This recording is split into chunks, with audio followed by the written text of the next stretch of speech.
सुप्रभात बच्चों। आज संस्कृत में पढ़ेंगे ग्रामर पार्ट्स में संधि। संधि किसे कहते हैं? वर्णानाम मेलनम संधि, अर्थात दो वर्णों के परस्पर मेल या दो वर्णों की अत्यंत समीपता के कारण उनमें जो विकार होता है, परिवर्तन होता है, उसे संधि कहते हैं। दो वर्णों के परस्पर मेल से जो विकार उत्पन्न होते हैं, जिसमें जो विकार मीन्स परिवर्तन होते हैं, दो वर्णों के मेल से जो परिवर्तन होते हैं उसे ही संधि कहते हैं। जैसे विद्या प्लस आलयः, विद्यालयः, विद्या आलयः, विद्यालयः, यहाँ पर परिवर्तन होकर क्या बना? विद्यालय। तो आ प्लस आ। संधि कितने प्रकार की होती है? संधि मुख्यतः तीन प्रकार की होती है: स्वर संधि, व्यंजन संधि, विसर्ग संधि। स्वर संधि किसे कहेंगे? स्वर संधि वह है जहाँ दो स्वरों में परस्पर मेल होने से परिवर्तन होता है। जैसे विद्या प्लस आलयः, विद्यालयः, यहाँ पर आ प्लस आ दोनों स्वर हैं और दोनों स्वर मिलकर के दीर्घ स्वर बना हुआ है। दीर्घ प्लस दीर्घ, दीर्घ स्वर। स्वर संधि के भी प्रकार हैं। कितने? 8 प्रकार होते हैं। स्वर संधि के कितने प्रकार होते हैं? 8 भेद होते हैं। दीर्घ स्वर संधि, गुण स्वर संधि, वृद्धि स्वर संधि, यण स्वर संधि, अयादि स्वर संधि, पूर्वरूप स्वर संधि, पररूप स्वर संधि, प्रकृति भाव स्वर संधि। संस्कृत में 8 भेद बताए गए हैं। कौन कौन सा? दीर्घ स्वर संधि। किसके भेद पढ़ रहे हैं अभी? स्वर संधि के। तो दीर्घ स्वर संधि परिभाषा: यदि ह्रस्व या दीर्घ अ ई उ री के बाद क्रमशः ह्रस्व या दीर्घ फिर से अ ई उ री आए तो दोनों मिलकर के क्रमशः क्या हो जाते हैं? दीर्घ हो जाते हैं। जैसे अ प्लस आ, ई प्लस ई ना, उ प्लस उ, री हो जाते हैं। ये उदाहरण देख लेते हैं। कार्य प्लस आलयः, यहाँ पर कार्यालयः, अ प्लस आ हुआ। कवि प्लस इंद्र, छोटी प्लस छोटी बड़ी, कविंद्र।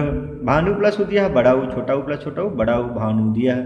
मातृ प्लस ऋणम, मातृणम, बड़े ऋण, है ना। गुण स्वर संधि। गुण स्वर संधि किसे कहेंगे? यदि आ के बाद ह्रस्व या दीर्घ आ के बाद ह्रस्व या दीर्घ ई या बड़ी, है ना, उ बड़ा उ, री आवे तो इनके स्थान पर क्रमशः ए ओ अर अल हो जाते हैं। गुण स्वर संधि की पहचान क्या है? ए ओ अर अल। जैसे गण प्लस ईसः, गणेशः, अ प्लस ए ओ अर, ए ओ अर अल हुआ है ना। महा प्लस इंद्र, महेंद्र, आ प्लस ए। सूर्य प्लस उदय, सूर्योदय, प्लस ओ। महा प्लस ऋषि, महर्षि, आ प्लस री, अर हुआ है, महर्षि, महर्षि अर। तव प्लस लिकार, तवल लकार, अ प्लस ली, अल हुआ है। तो गुण स्वर संधि की पहचान ए ओ अर अल। नेक्स्ट है वृद्धि स्वर संधि। परिभाषा क्या दिया हुआ है? यदि अ या आ के बाद ए या ए आवे तो ए ओ या औ आने पर, औ और री आने पर आर हो जाता है। ए औ आर, ये किसकी पहचान है? वृद्धि स्वर संधि की। तो सदा प्लस ए सदैव, आ प्लस ए हुआ। महा प्लस औषधि, महाऔषधि, औ हुआ। उ प्लस ऋक्षति, उपार्क्षति, उ प्लस ऋक्षति, उपार्क्षति, आर हो गया। तो गुण स्वर संधि की पहचान आप लोगों ने देखा ए ओ अर अल, और वृद्धि स्वर संधि की पहचान ए औ आर।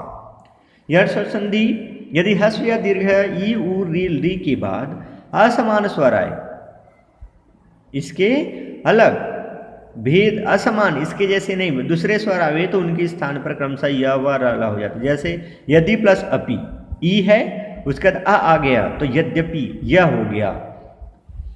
तो य व र किसकी पहचान है? यण स्वर संधि की। सु प्लस आगतम, स्वागतम, उ प्लस आ वाह हुआ है। पितृ प्लस आदेश, पित्रादेश, री प्लस आ रा हुआ। ली प्लस अकार, लकार, यहाँ पर ली प्लस ल हुआ है। इस प्रकार से यण स्वर संधि की पहचान य व र ल। नेक्स्ट है अयादि स्वर संधि। अयादि स्वर संधि: यदि ए ओ औ के बाद कोई स्वर आवे तो उनके स्थान पर क्रमशः ए आए और आओ हो जाता है।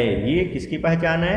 अयादि स्वर संधि की पहचान है। जैसे ने प्लस अनम, नैनम, ए प्लस अय, नय प्लस का नायकः, भू प्लस अनम, भवनम, पाव प्लस अका, पावकः, ए आए औ, ये किसकी पहचान है? अयादि स्वर संधि की। पूर्व रूप स्वर संधि: यदि पद के अंत में ए और ओ के बाद अ हो तो दोनों मिलकर पूर्व रूप अर्थात ए ओ हो जाते हैं और अ के स्थान पर अवग्रह ये चिन्ह को अवग्रह बोलते हैं, हो जाता है। जैसे वृक्षे प्लस अपि वृक्षे अपि, विष्णु प्लस अत्र विष्णोत्र, तो इस प्रकार से अवग्रह चिन्ह होने पर क्या हो जाता है, पूर्व रूप स्वर संधि हो जाता है। पर रूप स्वर संधि क्या है, यदि अकारांत उपसर्ग के बाद ए या ओ से प्रारंभ होने वाली धातु हो तो दोनों मिलकर पर रूप अर्थात ए या ओ हो जाते हैं। उदाहरण प्र प्लस एजते प्रेजते, उप प्लस ओसति उपोषति। ओके, तो अकारांत उपसर्ग के बाद क्या है, ए या ओ से प्रारंभ होने वाली धातु हो तो दोनों मिलकर पर रूप अर्थात ए या ओ हो जाते हैं। प्र प्लस एजते प्रेजते और उप प्लस ओसति उपोसति, ओ हो गया। तो यहाँ पर क्या हो गया, रूप जो है पर रूप स्वर संधि का पहचान क्या है, ए या ओ से प्रारंभ होने वाली धातु हो तो दोनों मिलकर पर रूप अर्थात ए या ओ हो जाते हैं। ओके, नेक्स्ट है प्रकृति भाव स्वर संधि। नियमों के अनुसार संधि के प्राप्त रहने पर संधि नहीं होती, इसे प्रकृति भाव कहते हैं। जैसे कवि आगतव, यहाँ यड़ स्वर संधि नहीं हुई। अहो अनर्थः, यहाँ पूर्व स्वर संधि नहीं हुई। क्यों, क्योंकि यहाँ पर जो है क्या है, संधि के प्राप्त होने पर संधि नहीं होती, ये प्रकृति भाव स्वर संधि कहलाते हैं। जैसे कवि आगतव, अहो अनर्थः, ये प्रकृति भाव स्वर संधि कहे जाते हैं। नेक्स्ट है व्यंजन संधि, हलज संधि जिसको बोलते हैं, हलंत युक्त। व्यंजन के बाद व्यंजन अथवा स्वर आने पर इनके मेल से विकार परिवर्तन होते हैं, उसे व्यंजन कहते हैं, व्यंजन संधि कहते हैं। जैसे जगत प्लस नाथ, जगन्नाथ, व्यंजन। नेक्स्ट है नियम इसके है सचुत्व स त वर्ग च वर्ग, सकार या त वर्ग का सकार या च वर्ग के साथ आगे या पीछे योग हो तो स का स और त वर्ग का च वर्ग में परिवर्तन हो जाता है। जैसे मनस प्लस चलती, मनस चलती, रामस प्लस चते, रामश्यते, सत प्लस चरित्रम, सच्चरित्रम। तो ये क्या है, कौन सा संधि है, व्यंजन संधि है। यज्ञ प्लस इय यज्ञ, यज प्लस इय यज्ञ। सटुत्व स श त वर्ग ट वर्ग, यदि स या त वर्ग का स या ट वर्ग के साथ वर्ग समझते हो ना, क वर्ग च वर्ग ट वर्ग त वर्ग और प वर्ग, ये ग्रामर में आप लोगों को पढ़ा चुका हूँ। तो वर्ग ट वर्ग के साथ आगे या पीछे योग हो तो स के स्थान में स और त वर्ग के स्थान में ट वर्ग हो जाता है। जैसे रामस प्लस षष्ठ, तो क्या हो जाएगा, रामश्ष्ठ। अदा सरकोन के सा हो गया। धनुष्ट पृष्ठकार, धनिष्टंकार, इस प्लस त इष्ट, यहाँ पर स और त के योग में ट बन गया। तत्प्लस टिका टट्टिका। जसत्व वर्ग का प्रथम वर्ग वर्ण, तृतीय वर्ण, चतुर्थ वर्ण, तृतीय वर्ण पद के अंत में क च तप के बाद यदि कोई स्वर वर्ण हो अथवा वर्गों के तृतीय चतुर्थ पंचम वर्ण तथा य र ल व हो तो कचट तप का क्रमशः ग ज ड द ब में बदल जाते हैं। जैसे वाक प्लस ईसा वागिसह, जगत प्लस ईसा जगदीशः, बुद्ध प्लस धी बुद्धि। इस प्रकार से तो ये वर्ण को आप लोग जो है, जैसे प्रीवियस वीडियो में मैं आप लोगों को वर्णमाला बताया था, उसमें आप लोग देखिएगा इस प्रकार से जो चेंजेस होते किसमें हैं, व्यंजन संधि में। चत्वः वर्ग के तृतीय वर्ण के बाद यदि प्रश्न वर्ग का प्रथम और द्वितीय वर्ण एवं स हो तो तृतीय वर्ण अपने वर्ग का प्रथम वर्ण हो जाता है। जैसे दिक् प्लस पालः, दिक्पालः, ये क ख ग घ अंगा, तो ये ग है तृतीय वर्ण के बाद का, तो क बन गया, प्रथम वर्ण अपने आप में ले लिया, तो दिक्पालः। सत प्लस कारः, सत्कारः, त थ द ध न, तो द का क्या हो गया, त हो गया, प्रथम वर्ण अपने आप ले लिया, तो सत्कारः। अनुस्वार, म के बाद यदि कोई व्यंजन वर्ण आए तो म के स्थान में अनुस्वार हो जाता है। इसी तरह न के बाद यदि अंतस्थ तथा अनुनासिक को छोड़कर कोई अन्य व्यंजन वर्ण आता है तो न के स्थान पर अनुस्वार हो जाता है। जैसे सम प्लस हारः संहारः, सम प्लस योगः संयोगः, यशान प्लस सी यशांसी, मनस प्लस श्यते मनश्यते। इस प्रकार से नेक्स्ट है परस्वर्ण, अनुस्वार पंचम वर्ण यदि अनुस्वार के बाद यदि स्पर्श वर्ण क से म तक हो तो अनुस्वार के स्थान में स्पर्श वर्ण के वर्ग का पंचम वर्ण हो जाता है। जैसे सन प्लस तोषः संतोषः, अं प्लस कित अंकितः, सम प्लस पूर्णम संपूर्णम, शान प्लस त शांतः। लत्वः तवर्ग ल, तवर्ग के बाद ल व आवे तो तवर्ग का ल हो जाता है, परंतु न के बाद ल के आने पर सानुनासिक लकार ल होता है। तत् प्लस लीनः तल्लीनः, उत प्लस लंघनम उल्लंघनम, महान प्लस लाभः महान लाभः। सत्व सच, यदि स के पहले पद के अंत में स्थित किसी वर्ग का प्रथम द्वितीय अथवा चतुर्वर्ण हो और बाद में कोई स्वर अंतस्थ वर्ण यह अलावा हो तो स के स्थान पर छ आ जाता है। जैसे सत प्लस शास्त्रम, सस छात्रम, तत् प्लस श्रुत्वा तच्छुत्वा, इस प्रकार से है ना। छ का आगम ह्रस्व स्वर के बाद यदि छ आए तो छ के पहले ता का आगम होकर उसे सचित्व च होता है, किंतु पद के अंत में दीर्घ स्वर के बाद छ आने पर विकल्प से त च का आगम होता है। जैसे परिप्लस छेदा परिच्छेद, अनुप्लस छेद अनुच्छेद, लक्ष्मी प्लस छाया लक्ष्मी छाया, छ के स्थान पर च हुआ है यहाँ पर, है ना। नेक्स्ट है अनुनासिक वर्णों का आगम। जब पद के अंत में हंगारा न हो और इसके पूर्व कोई ह्रस्व स्वर हो और बाद में कोई भी स्वर आ जावे तब इन अनुनासिक वर्णों को क्रमशः गाड़ाना का आगम हो जाता है। जैसे तस्मिन प्लस है तस्मिन्नेव, प्रत्यंग प्लस आत्मा प्रत्यंग आत्मा, सगुण प्लस ईशः सगुण ईशः। र का लोप और पूर्व स्वर का दीर्घत्व हो जाता है। र के बाद यदि र आवे तो पूर्व र का लोप हो जाता है और इसके पहले का स्वर का दीर्घ हो जाता है। जैसे स्वर प्लस राज्यम स्वराज्य स्वार राज्यम, नि प्लस रसः निरसः, गुरु प्लस रमते गुरु रमते। र का लोप यहाँ पर हो जाता है। र के बाद यदि र आवे तो पूर्व र का लोप हो जाता है। जैसे गुरु प्लस रमते गुरु रमते। ह चतुर्थ वर्ण, यदि वर्गों के प्रथम द्वितीय तृतीय चतुर्थ वर्ण के उपरांत बाद ह आए तो वह अपने पहले वर्ण के वर्ग का चतुर्थ वर्ण हो जाता है। जैसे वाग प्लस हरि वाग हरि, ग घ अंग, क ख ग घ, है ना। उत प्लस हार उद्धार, त थ द ध न उद्धार, तत् प्लस हितम तद्धितम। इस प्रकार से यदि वर्ग के प्रथम द्वितीय तृतीय चतुर्थ वर्ण के बाद ह आए तो वह अपने पहले वर्ण के वर्ग का चतुर्थ वर्ण हो जाता है। जैसे क ख ग घ है तो यहाँ पर वाग प्लस हरि घ है वाग घरी। ओके। षट विधान ई ई उ री ए ओ औ तथा क वर्ग के बाद आदेश एवं प्रत्यय के स को स हो जाता है। जैसे हरि प्लस सुप हरिषु, साधु प्लस सुप साधुषु, कर्ति प्लस सुप कर्तिषु, रामे प्लस सु रामेशु, गो प्लस सु गोषु, वाक प्लस सु वाक्षु। गणत्व विधान है। र और स के बाद न को ण हो जाता है। साथ ही यदि र या स तथा न के बीच में स्वर ह य व र क वर्ग तथा प वर्ग में से कोई एक या एक से अधिक वर्ण भी हो तो भी न को ण हो जाता है। जैसे कर्ण कर्ण, पुरुषाणाम पुरुषाणाम, रामेण रामेण, ऐसा है ना। तो इस नियम के अनुसार कैसे होता है, इसमें ये वृत्व विधान के अंतर्गत दिया हुआ है। ये रूल्स के अंतर्गत ये होते कर प्लस न कर्ण, पुरुषाणाम पुरुषाणाम, रामे प्लस न रामेण। ओके। विसर्ग संधि परिभाषा दिया गया। विसर्ग के बाद स्वर या व्यंजन के मिलने से जो विकार उत्पन्न होता है उसे विसर्ग संधि कहते हैं। किसके बाद? विसर्ग के बाद स्वर या व्यंजन के मिलने से जो विकार उत्पन्न होता है उसे विसर्ग संधि कहते हैं। जैसे नमः प्लस ते, यहाँ पर विसर्ग के बाद क्या मिला है? व्यंजन मिला है तो नमस्ते। इस प्रकार से वे विसर्ग संधि बनाए जाते हैं। इसके प्रमुख नियम निम्नलिखित हैं। सत्व सच स विसर्ग के बाद यदि च या छ हो, विसर्ग का स ट या ठ आवे तो स और त या थ आवे तो स हो जाता है। जैसे नि प्लस चल निश्चल, सिरा प्लस छेद शिरच्छेद, धनुष प्लस टंकार धनुष टंकार, मनः प्लस ताप मनस्ताप। विसर्ग के बाद यदि स श आए तो विसर्ग का क्रमशः स श यह स हो जाता है। जैसे हरि प्लस शेते हरिष्येते, नि प्लस संदेह निसंदेह।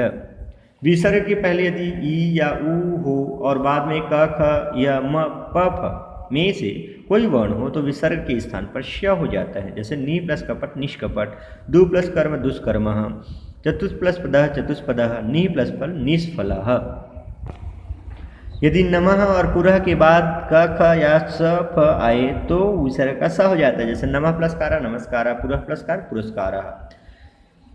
उत्वह उ विसर्ग के पहले यदि अ हो और विसर्ग के बाद भी अ हो, विसर्ग के पहले भी और बाद में भी, तो विसर्ग के स्थान पर उ हो जाता है। इसके बाद गुण तथा पूर्व रूप हो जाता है। जैसे स प्लस अपि शोपि, प्रथम प्लस अध्याय प्रथमो अध्याय, उ हुआ ना। विसर्ग के पहले यदि आ हो और बाद में कोई घोष व्यंजन वर्णों के चतुर्थ, तृतीय, चतुर्थ एवं पंचम वर्ण या य र ल व ह हो तो विसर्ग के स्थान पर वो हो जाता है। जैसे तपः प्लस वनम तपोवनम, मनः प्लस रथा मनोरथा, बालः गच्छति बालो गच्छति। रुत्व यदि विसर्ग से पहले आ को छोड़कर कोई अन्य स्वर हो तथा बाद में कोई स्वर या घोष व्यंजन हो तो विसर्ग के स्थान पर र हो जाता है। जैसे मुनि प्लस अयम मुनिरयम, हरि प्लस आगच्छति हरिरागच्छति, पितु प्लस इच्छा पितुरिच्छा, गुरु प्लस जयति गुरु जयति। लोप यदि विसर्ग के पहले आ हो, विसर्ग के पहले और बाद में आ को छोड़कर कोई अन्य स्वर हो आ के अलावा तो विसर्ग का लोप हो जाता है। जैसे अतः प्लस एव, यहाँ पर आ के अलावा दूसरा है तो अतएव लोप हुआ। सूर्य प्लस उदिति सूर्यो उदिति सूर्य उदेति, नर प्लस नरईव, उतः प्लस आगतः उद आगतः। इस प्रकार स एवं और ऐसा के बाद अ को छोड़ कोई भी वर्ण हो, स्वर या व्यंजन हो तो इनके विसर्ग का लोप हो जाता है। जैसे स प्लस पठति स पठति, ऐसा प्लस इच्छति एस इच्छति। यदि विसर्ग के पहले आ हो और विसर्ग के बाद घोष व्यंजन या कोई स्वर हो तो विसर्ग का लोप हो जाता है। जैसे छात्रा प्लस आगच्छन्ति छात्रा आगच्छन्ति, अध्यापका प्लस वदन्ति अध्यापक अध्यापिका वदन्ति, देवाः प्लस रक्षन्तु देवा रक्षन्तु। अभ्यास प्रश्न दिया हुआ है, स्वर संधि की परिभाषा उदाहरण से लिखिए। तो ये भी जस्ट पढ़े हैं, इसको आप लोग याद कर लीजिएगा। संधि विच्छेद का नाम लिखिए, जैसे विद्या प्लस आलयः विद्यालयः, कौन सा संधि है? दीर्घ स्वर संधि। उसी प्रकार से इसको आप लोग करिएगा। मनरथ मनोरथ, नदी प्लस ईसा नदीशः, नदीशा हो जाएगा है ना, ये नदीशा नहीं होगा, ये क्या हो जाएगा? नदीशः। क्या हो जाएगा? नदीशः। तत्र प्लस ए तत्रैव, सह प्लस प्रति सह पठति, देव प्लस ऋषि देवर्षि ना, और जगत प्लस ईसा जगदीशः। यह स्वर संधि का नियम लिखकर कोई दो उदाहरण दीजिए। व्यंजन संधि का कोई दो नियम उदाहरण से उदाहरण लिखिए। विसर्ग संधि का एक उदाहरण देकर कोई एक नियम स्पष्ट कीजिए। तो इस प्रकार से अभी जस्ट पढ़े उसको आप लोग लर्न कर लीजिएगा, रिमेंबर रखिएगा, है ना। नेक्स्ट है समास। समास किसे कहेंगे? दो या दो से अधिक पद कारक चिन्हों को छोड़कर परस्पर मिल जाते हैं तो उस मेल को ही समास कहते हैं। जैसे नराणाम पति तो नरपति हो गया, है ना। समासिक पद समास द्वारा बने शब्द को समासिक पद कहते हैं। नराणाम पति ही नरपति में नरपति समासिक पद है। समास विग्रह क्या हो जाएगा? समासिक पद ये समस्त पद को अलग कर उसकी कारक चिन्हों के साथ जब उसे पूर्वज जैसे रूप में लिखा जाता है तो उसे समास विग्रह कहते हैं। जैसे नरपति में नराणाम पति समास विग्रह है। समास 6 प्रकार के होते हैं। कितने प्रकार के? 6 प्रकार के। अव्ययी भाव समास, तत्पुरुष समास, कर्मधारय समास, द्विगु समास, द्वंद्व समास और बहुब्रीहि समास। अव्ययी भाव समास क्या होता है? इस समास में पहला पद अव्यय, जैसे कि नाम से स्पष्ट है अव्यय, या उपसर्ग होता है और दूसरा पद प्रायः संज्ञा। इसमें पहला पद प्रधान होता है और समास हो जाने पर समस्त पद अव्यय हो जाता है। जैसे यथा, जैसे प्रतिदिनम दीनम दीनम प्रत्येक दिन, यथाशक्ति शक्ति मन अतिक्रम्य शक्ति के अनुसार, उपनदी नद्या समीप नदी के समीप। यहाँ पर क्या है? यथाशक्ति, यथा क्या है? अव्यय है, प्रति क्या है? अव्यय है, उप क्या है? अव्यय है ना। और इस प्रकार दोनों समास मिलकर के दोनों अव्यय और संज्ञा अव्यय शब्द मिलकर के क्या हो गया? अव्यय ही शक्ति मन अतिक्रम्य नद्या समीपे दिनम दीनम। इस प्रकार से इसमें प्रथम पद प्रधान होते हैं, पहला पद और अव्यय होते हैं। तत्पुरुष समास वह समास जिसमें अंतिम पद प्रधान होता है। इसमें कौन सा पद प्रधान होता है? अंतिम पद प्रधान होता है और विशेष्य होता है। पहला पद संज्ञा होकर भी विशेषण जैसा रहता है और दोनों पदों के बीच कारक चिन्ह का लोप हो जाता है, उसे तत्पुरुष समास कहते हैं। जैसे द्वितीय तत्पुरुष दुखातीतः दुखम अतीतः, दुख से पार गया हुआ। तृतीय तत्पुरुष अग्निदग्ध अग्निना दग्ध, आग से जला हुआ। चतुर्थी तत्पुरुष गुरु दक्षिणा गुरुवे दक्षिणा, गुरु के लिए दक्षिणा। विप्राय धेनु विप्रधेनु, ब्राह्मण के लिए गाय। और पंचमी तत्पुरुष में चौर भयम चौराद भयम, चोर से भय। सिंह भीति सिंहादि भीति, सिंह से भय। षष्ठी तत्पुरुष में आम्रफलम आम्रस्य फलम, फल का आम का फल। कृष्ण भक्ता कृष्णस्य भक्ता, कृष्ण का भक्त। सप्तमी तत्पुरुष क्या हो जाएगा? कार्यदक्षा कार्यदक्षा, कार्य में चतुर। जलमग्न जले मग्न, जल में डूबा हुआ। कर्मधारय समास देख लेते हैं फिर, है ना। कर्मधारय समास क्या है? तत्पुरुष में दोनों पद एक ही विभक्ति के नहीं होते, परंतु कर्मधारय समास में दोनों पद एक ही विभक्ति के होते हैं। साथ ही प्रथम पद विशेषण, दूसरे पद विशेष संज्ञा की विशेषता बताते हैं। उपमेय उपमान का आरोप होता है, उपमेय उपमा दी जाती है इसमें, जिसे कर्मधारय समास करते हैं। जैसे कृष्ण सर्पः, कृष्ण चा सौ सर्पः, काला सर्प, सर्प काला सर्प, है ना। नीलोत्पलम, नीलम च उत्पलम, नीला कमल, कमल की विशेषता नीला। घनश्यामा, घैर्यश्याम, किसके, बादल की समान श्याम, यहाँ पर उपमा किया गया है ना, तो कर्मधारय समास ये विशेषण विशेषता बताता है। दूसरे पद संज्ञा की विशेषता बताते हैं, प्रथम पद विशेषण, है ना। महाराजा, महान चासौ राजा, महान यह राजा। द्विगु समास, कर्मधारय समास में जब प्रथम पद संख्यावाची द्वितीय पद संज्ञा हो तो वह द्विगु समास होता है। यह समास किसी समूह समाहार का द्योतक होता है। जैसे चतुर्युगम, चतुर्णानाम युगानाम समाहारः, त्रिलोकः, चत्रयाणाम लोकानाम समाहारः, त्रिभुवनम त्रयाणाम भुवनानाम समाहारः। तो कौन सा समास है, द्विगु समास, जिसमें प्रथम पद संख्यावाची चतुर, त्रिभुवन, है ना। इस प्रकार से द्वंद्व समास, जिसमें दोनों पद प्रधान हो। जब दो या दो से अधिक पद से और से जुड़े हो और पूर्व और उत्तर पद दोनों प्रधान हो तब द्वंद्व समास होता है। जैसे राम लक्ष्मण, रामस्य लक्ष्मणश्च, राम और लक्ष्मण। पितर और पिता च, माता च, पिता और माता। हरिहर और हरिष्य, हरिष्य, हरि और हर। बहुव्रीहि समास, जिस समास में आए दो या दो से अधिक पद मिलकर किसी अन्य शब्द के विशेषण स्वरूप और उन पदों के अतिरिक्त अन्य के अर्थ का बोध करावे उसे बहुव्रीहि समास कहते हैं। अन्य का अर्थ प्रधान होता है। विग्रह करते समय यत शब्द के किसी रूप का प्रयोग किया जाता है। जैसे चक्रपाणी, चक्रम पाणो यस्य सः, जिसके हाथ में चक्र हो अर्थात श्री कृष्ण। चंद्रशेखरः, चंद्रशेखरी यस्य सः, जिसकी चोटी में चंद्रमा है अर्थात श्री शंकर। पीताम्बरः, पीतमम्बरम यस्य सः, जिसका पीला वस्त्र अर्थात श्री विष्णु, तो श्री विष्णु भगवान। जिस समास में आए दो या दो से अधिक पद मिलकर किसी अन्य तीसरे पद की प्रधानता का बोध कराते हैं। जैसे पीतम, पीतमम्बरम यस्य सः, पीला वस्त्र धारण करते, तीसरा पद कौन हो रहा है, भगवान श्री विष्णु। इस प्रकार से बहुव्रीहि समास को समझते हैं। बहुव्रीहि इस प्रकार से आप लोगों का 6 प्रकार, समाज के 6 प्रकार कंप्लीट होता है। इसमें किसी प्रकार से कुछ भी डाउट हो तो आप लोग मीटिंग में अवश्य कंसल्ट करिएगा और इसको बार बार पढ़िएगा, उदाहरण को समझने का प्रयास करिएगा और फिर यदि कुछ भी डाउट हो तब मीटिंग में कंसल्ट करिएगा। अभ्यास प्रश्न कुछ दिया हुआ है, नीचे लिखिए विग्रह युक्त पदों के समासिक पद बनाकर समास का नाम लिखिए। राज्ञः, पुत्रः, राजपुत्रः, तत्पुरुष समास। जन्म पर्यंतम, जन्म पर्यंत, तत्पुरुष समास। पंचानाम तत्राणाम समाहारः, पंचपत्रः, द्विगु समास। पीतवस्त्रम, पीतवस्त्रम, कर्मधारय समास। पति च, पुत्रः च, पतिपुत्रः, द्वंद्व समास। और लंबमुद्रम यस्य सः, लंबोदरः, बहुव्रीहि समास। यहाँ पर दिया हुआ है समासिक पदों का विग्रह कर उनके प्रकार लिखिए। मुखचंद्रः, शशि उ मुखः, मुख शशि उ मुखः, मुखचंद्रः, शशि के समान मुख, चंद्रमा के समान मुख, कर्मधारय समास। वीणापाणी, वीणापाणो यस्य सः, बहुव्रीहि समास। त्रिपथः, त्रयाणाम पथानाम समाहारः, द्विगु समास। रामकृष्ण और रामः च, कृष्णा च, द्वंद्व समास। ओके, तो इस प्रकार से ये आप लोगों का समास कंप्लीट होता है। नेक्स्ट है पत्र लेखन। पत्र लिखते समय पूर्व में ईश्वर की आराधना स्वरूप इष्ट देव के नाम अंकित करें ताकि छात्रों में ईश्वर के प्रति श्रद्धा और जागृत हो, ये इत्यादि महत्वपूर्ण होता है। ये टॉप बिंदु दिया हुआ है। समाचार प्राप्तकर्ता को समाचार प्रेषक का स्थान, तिथि मालूम हो ताकि समाचार के अनुरूप उत्तर प्रेषित किया जा सके। इससे विद्यार्थियों में समय सीमा में कार्य पूर्ण करने की प्रवृत्ति जागृत की जा सके। जिसे समाचार पत्र भेजा जाता है उसके लिए यथोचित शिष्टाचार का प्रयोग हो, जिससे छात्रों में नैतिक मूल्यों का विकास हो सके। पितरम प्रति पत्रम दिया हुआ है, पिताजी को पत्र। श्री गणेशाय नमः, श्रीमन्तः पितृमहाभागः सादरं प्रणमामि। अत्र हम कुशलोऽस्मि, भवतः कुशलताया ईश्वरस्य प्रार्थनां करोमि। इदानीम् अहम् अध्ययनेन संलग्नोऽस्मि। अर्धवार्षिक परीक्षायां द्वितीय स्थानं अधिगतोऽस्मि। वार्षिक परीक्षायां प्रथम स्थानं प्राप्तये कठिन परिश्रमं करोमि।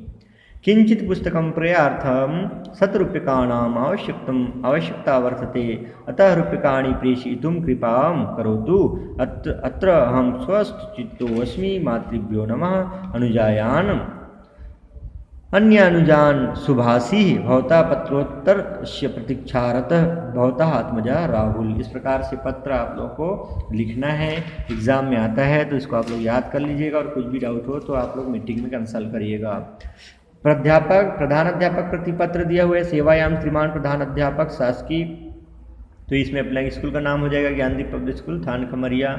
विषय अवकाश हेतु आवेदनम महोदय सविनय आवेदयामी अद यद हम, क्या आवेदन करते हैं कि शीतज्वरण यद हम मैं शीतज्वरण पीड़ितो अस्मि, है ना, अतः शालाम आगंतुम असमर्थो अस्मि एतदर्थम, इसलिए इतने से इतने दिनांत तक पर्यंतम तक अवकाश दातुम कृपाम करो, तो अवकाश देने की कृपा करे। भवता अधिकारी से अपना नेम हो जाएगा और दिनांक यहाँ लिख देना है, ठीक है।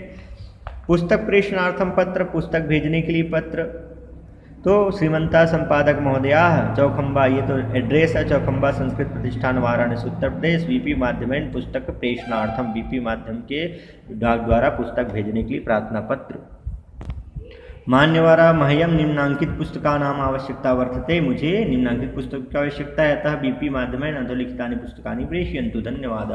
तो इसमें जो पुस्तक आप लोगों को लिखना है उसमें लिखिएगा और कितनी संख्या में लाना है उसको इस साइड लिखिए। मम व्याकरणम 1, हितोपदेशा 1, पंचतंत्रम 1, संस्कृत रूपावली 1, अनुवाद चंद्रिका 1। इस प्रकार से भौदी संयोग कुमार अपना नेम लिखना है और ये अपना एड्रेस नीचे में लिखना है। तो इस प्रकार से एड्रेस आप लोग को लिखना है और पत्र भी लिखना है।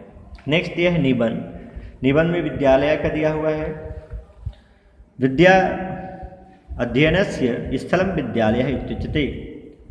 विद्याध्ययनस्य पूर्वं विद्यालये प्रार्थना भवति, वयं गुरून् प्रणमामः, पश्चात् वयं कक्षायां गत्वा अध्ययनं कुर्मः। विद्यालये एकः विशालः ग्रन्थालयः अस्ति, ग्रन्थालयात् पुस्तकं नीत्वा वयं पठामः। विद्यालये क्रीडाङ्गणः अपि अस्ति, तत्र वयं खेलामः, क्रीडामः। क्रीडेन स्वास्थ्यलाभः भवति। मम कक्षायां 45, तो मम कक्षायां 45 छात्रा अस्ति, मेरे कक्षा में कितने बच्चे, तो आप अपने अनुसार से इसको लिख सकते हैं। तेषु 30 बालका 15 बालिका च, किसमें से बालक कितने और कितने बालिका हैं। ते सह भातृ भगिनीवती स्नेहामा, वे सभी भाई बहन के रूप में प्यार से रहते हैं। धेनु के बारे में लिखा हुआ है, धेनु चतुष्पदा भवति, धेनु के 4 पैर होते गाय के। यम गौ माता इति कथ्यते, यह गौ माता कहलाती है। धेनु दुग्धम ददाति, धेनु दूध देती है, गाय है ना। दुग्ध सेवने जना पुष्टा भवन्ति, दूध के सेवन से लोग पुष्ट होते हैं। दुग्धेन दधि घृतम च निर्मिते जना, लोग दूध से दही और घी का निर्माण करते हैं। गोमयेन जना स्वगृहम लिम्पन्ति, गोबर से लोग अपने घरों को लीपते हैं। कृषि कार्य अपि गोमयस्य उपयोगः भवन्ति। धेनुर्वस्सः वृषभा इति कथ्यते, कृषकाः वृषभस्य साहाय्येन क्षेत्रं कर्षन्ति, वृषभा भारम अपि वहन्ति। इस प्रकार से उद्यानम और गृहम का भी यहाँ पर दिया हुआ है, आप लोग याद कर लीजिएगा। और किसी प्रकार से कुछ भी डाउट हो तो मीटिंग में अवश्य कंसल्ट करिएगा। ओके।